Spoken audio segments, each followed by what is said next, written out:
Bonjour tout le monde, nous sommes le lundi 6 décembre, il est 9h33, les marchés sont en reprise par rapport à vendredi. En même temps, vendredi, on a eu un petit pic de stress avec certains qui sont venus se couvrir probablement, avec toujours les variants du Covid qui posent question. Donc vendredi, baisse en ligne droite en fin de séance, dérive. Et puis ce matin, ouverture en hausse, hausse de 0,5%. Tout à l'heure, on était sur une hausse de plus de 1%. Eh bien, on continue d'évoluer entre les mêmes limites, alors des mêmes larges limites, hein, entre 6650 et 6850 la plupart du temps. Nous, on continue de travailler un biais haussier. D'ailleurs, vendredi, on a acheté.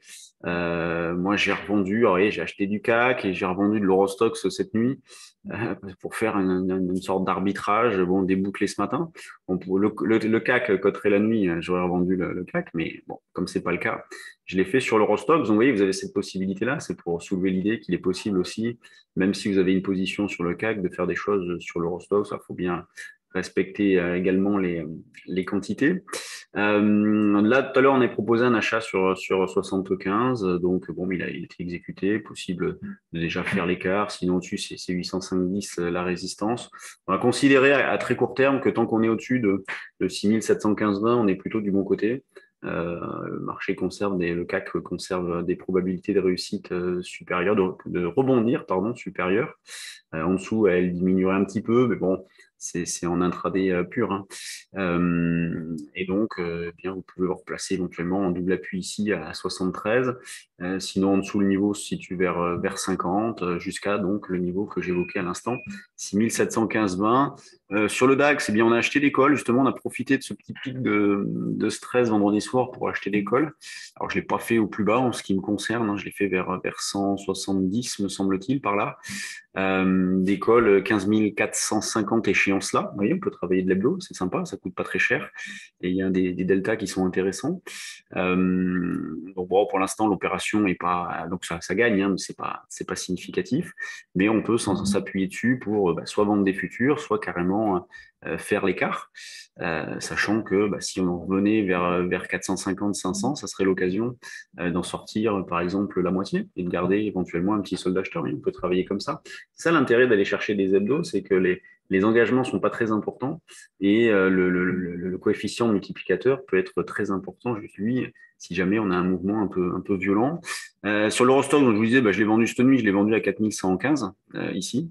Et donc, comme niveau, le niveau d'achat proche, lui, il a été fait aussi, hein. Au même titre que sur le CAC, c'était 75 autour. Sur l'Eurostoxx, c'est 85, 90. Et puis en dessous, on trouverait le double appui éventuellement sur 4055, 60. Donc là aussi, on travaille à l'achat. Donc des indices toujours bien orientés, qui piétinent quand même pas mal et qui évoluent entre de larges limites, mais qui garde une capacité à rebondir assez intéressante. Et pour sortir encore des achats, moi, je suis placé à 823. J'ai été ce matin à 8 heures sur un petit bout. Et pour l'instant, ça n'a pas été fait. Donc, si on y va, eh bien, vous penserez à moi. Sur les actions, donc, il y a quelques news ce matin. News pas terrible d'ailleurs sur Carmat, avec un problème de qualité. Donc Carmat qui est en baisse de 10, qui se reprend bien, hein, d'ailleurs, parce qu'elle avait ouvert nettement plus bas.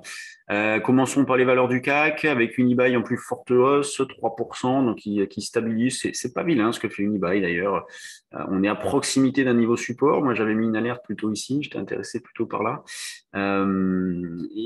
Stabilise, elle redémarre.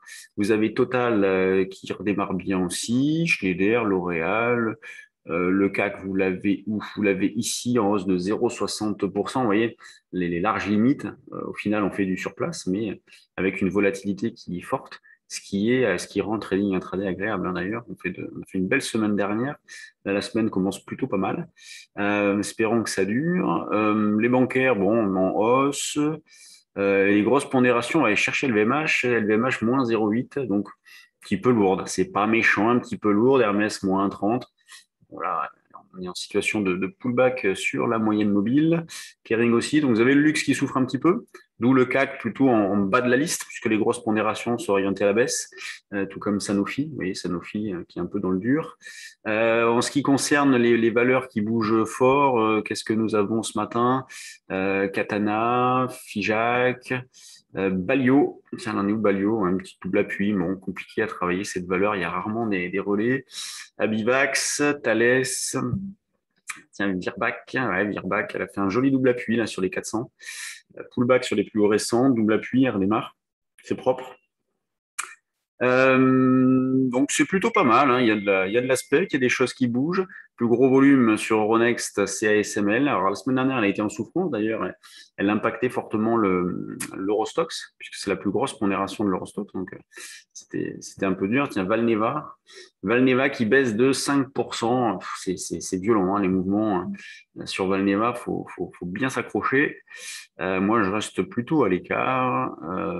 Donc, des marchés dont le contexte est le même que les jours précédents. Donc, la semaine dernière, plutôt oscillé sur le fond. On est éloigné des niveaux d'alerte. En intraday, 6715-20 sur le CAC. Sinon, dans une optique plus longue, c'est toujours 6540 que nous surveillons. Sur les actions, il y a de la spec. Pas que sur des beaux dossiers d'ailleurs, mais il y a de la spec, il y a des choses à faire. Donc, sur ce, moi, je vous souhaite une bonne semaine et puis on se retrouve demain. Salut à tous.